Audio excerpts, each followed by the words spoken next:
Mafeking Road in Goongarrie. This is a very, very beautiful bushy area, and I'm turning around to go up the driveway. So this is the verge of the trees near the roadway, and we walk up towards the house. So it's not a long driveway, but there's a good solid road base on the terra firma, which will actually be very good in the wet. It's not a steep driveway, as you can see, and then we move up towards the house.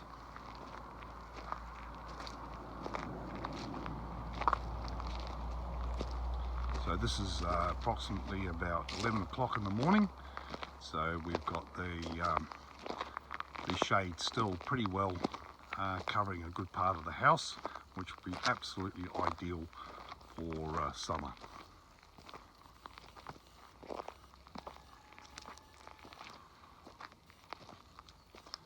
We're looking at the front carport there, of course, and on the side the covered patio.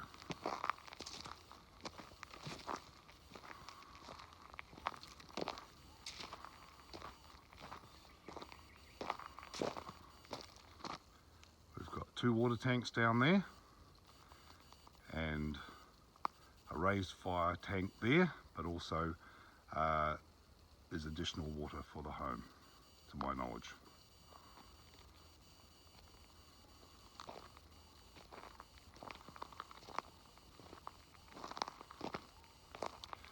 So this tree line on the side of the house on the north face is the area which is the conservation type of area for, or known as a koala corridor.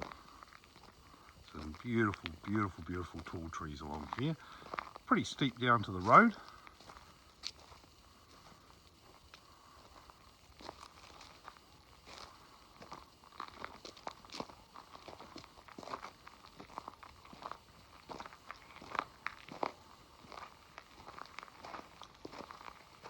Then you can get an idea of the distance between the actual house and the actual studio workshop. Kind of nestled back there into the trees, but still a good clearing. Has all the solar panels on it, which obviously gives it the advantage for catching the maximum light for the power panels, the solar panels, sorry. We have here a little garden area, and a little bit back towards the main house there is also the actual reed bed and the absorption trench area running along here for the septic.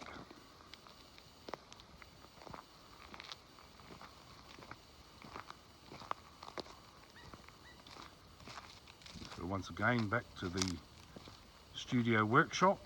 Has an undercover area here, which is where the current owner uses like an outdoor workshop bench and tool area. There is a water tank for water there, of course, taken off the roof. We go along now. That tree just ahead of us is just past the actual boundary to the neighbour's property. So the studio workshop is not too far from the actual boundary. That is a neighbour's property there, and that is a neighbour's track. And we have a little post over there. I'm not sure you'll be able to see it, but that's kind of the end of the boundary. Going back to the workshop, you'll be able to see the back of it, and there is still a bit of area there between the studio workshop and the boundary. Moving to the inside of it, the owner's going to leave some materials here which will be of good use if you want to do some additional building. Distance to the back of the house and the laundry. Workshop area. Fantastic veranda. This place is built so solid. It's amazing. And then we go inside.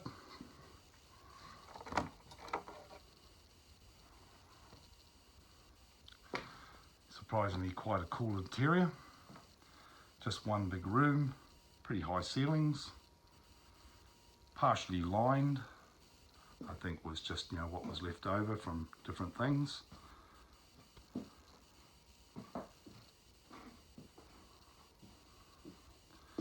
Needs finishing off. I'd probably remove the corrugation and just, you know, add some more ply on there. Now this here is the power control system for the solar. So for some people, if they were trying to use this for other purposes, you could enclose it in a cabinet. But generally this keeps it out of the weather and is a good location to have it. Storage shelves, and of course one of the things I love about this is that just about every window has a view out to the bush. Not sure if you're going to see a lot of this, but this is walking down a track which takes us starting down. The house is back up there, and this is a track that just angles down the bush, but this is probably what I need to show you as well. This is some of the trees, and further afield you see there's quite an opening of the trees, but there's also a lot of trees on the ground which are camphor, and those are obviously there to biodegrade, not in the front of us, but further down there you'll see a lot of white, and that's a lot of trees that have been brought down, being camphor.